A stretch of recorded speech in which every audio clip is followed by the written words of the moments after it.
Hello guys, good morning.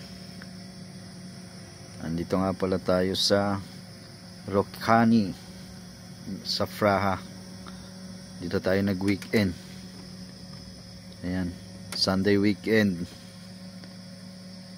Good morning guys. Ito kagigising lang natin. Pagising natin ito. Sobrang lamig na.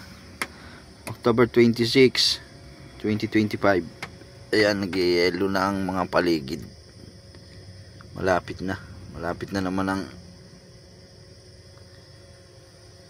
pagbagsak ng yelo. Madulas na naman ang daan. Paggising nga natin ito, nanlalamig ng mga bintana at salamin. Ayan, good morning guys.